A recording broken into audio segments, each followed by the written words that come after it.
श्रीहरिशरणं वसुदेवसुतं देवं कंसचाणूरमर्दनं देवकी परमानन्दं कृष्णं वन्दे जगद्गुरुं।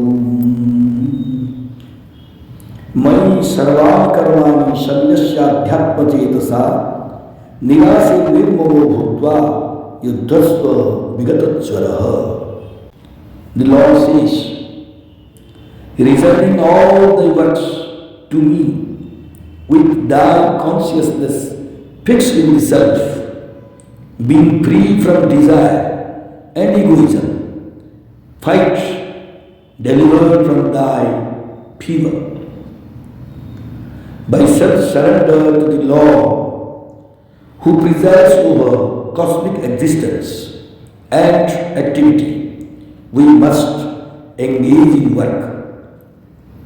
Our attitude should be, O Lord, thy will be done. We must do the work with the sense that we are the servants of the Lord. Shankara in his commentary says, Aham karteshwaraya vrityavat karomiti anaya buddhya. Nilakanta in his commentary says, Ishvara pretoham karomi iti anaya buddhya. मयि सर्वाणि कर्माणि सन्न्यस्याध्यात्मचेतसा। भगवान अर्जुन से कहते हैं कि तू अध्यात्मचित्त अर्थात विवेक विचार युक्त अंतःकरण से संपूर्ण कर्तव्य कर्म को मेरे अर्पण कर दे, अर्थात इनसे अपना कोई संबंध मत मान। कारण कि वास्तव में संसार मात्र की संपूर्ण क्रियाओं में केवल मेरी शक्ति ही काम कर रही है। शरीर इंद्रिया पदार्थ आदि भी मेरे और मेरी शक्ति भी मेरी। कारण कि वास्तव में संसार मात्र की संपूर्ण क्रियाओं में केवल मेरी शक्ति ही काम कर रही है। शरीर इंद्रिया पदार्थ आदि भी मेरे हैं और शक्ति भी मेरी है। इसीलिए सब कुछ भगवान का है और भगवान अपने गंभीरता पूर्वक ऐसा विचार करके जब मनुष्य कर्तव्य कर्म करेगा तब वे कर्म उनको बांधने वाली नहीं होगी और प्रत्युत उद्धार करने वाली हो जाएंगे।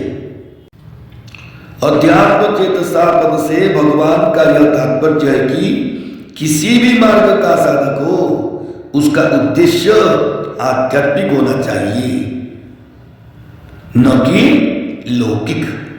वास्तव में उद्देश्य आवश्यकता सदैव नित्य तत्व की होती है और कामना सदैव अनित्य तत्व की होती है। साधक में उद्देश्य होना चाहिए, कामना नहीं। और उद्देश्य वाला अंतःकरण विवेक विचार युक्त ही रहता है। संसार मात्र परमात्मा का है, परंतु जीव भूल से परमात्मा की वस्तु को अपनी मान लेता है और इसीलिए बंधन में पड़ जाता है। अतः विवेक विचार के द्वारा इस भूल को मिटाकर संपूर्ण पदार्थों और कर्मों को अध्यात्म तत्व का स्वीकार कर लेना ही अध्यात्म चित्त के द्वारा उनका अर्पण करना है।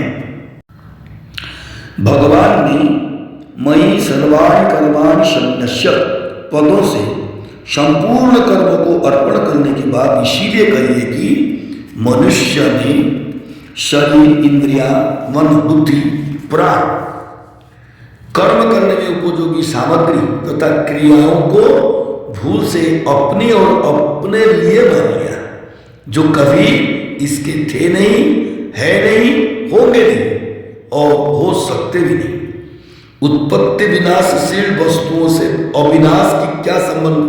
अतः कर्म को चाहे संसार का अर्पण कर दे, चाहे प्रकृति का अर्पण कर दे, चाहे भगवान का अर्पण कर दे, तीनों का एक ही नतीजा होगा, क्योंकि संसार प्रकृति का कार्य है और भगवान प्रकृति के स्वामी हैं। इस दृष्टि से संसार और प्रकृति दोनों भगवान के हैं। अतः मैं भगवान का हूं और मेरी कहलाने वाली मात्र वस्तुएं भगवान की हैं। इस प्रकार सब कुछ भगवान के अर्पण कर देने चाहिए, अर्थात अपनी ममता उठा देनी चाहिए। भगवान के अर्पण की बात ऐसी विलक्षण है कि किसी तरह से अर्पण किया जाए तो भी लाभ ही लाभ है, कारण कि कर्म और वस्तुएं अपनी है ही नहीं। कर्म को करने के बाद भी उनका अर्पण किया जा सकता है, पर वास्तविक अर्पण पदार्थों और कर्मों से संबंध विच्छेद होने पर भी होता है।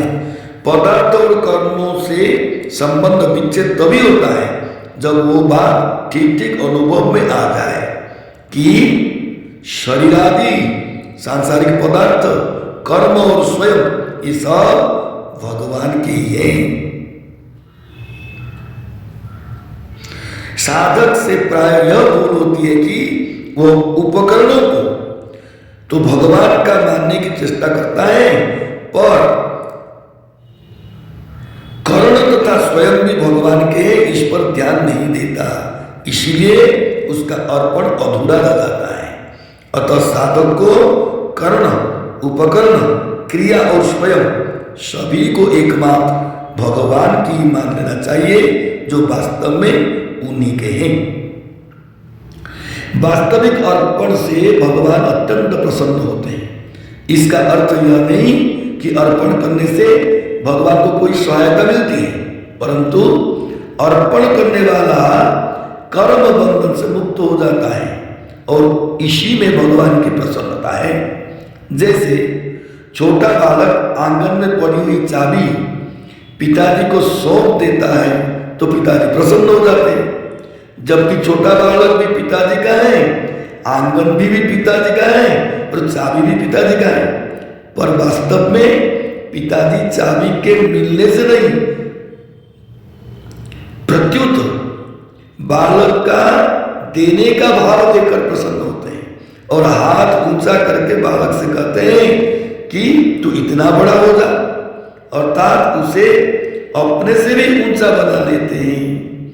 इसी प्रकार संपूर्ण पदार्थ, शरीर तथा स्वयं भगवान की ही है, अतः उन पर से अपनापन हटाने और उन्हें भगवान का अर्पण करने का भाव देखकर भी भगवान प्रसन्न हो जाते हैं और उसके ऋणी हो जाते हैं। जय श्री कृष्ण।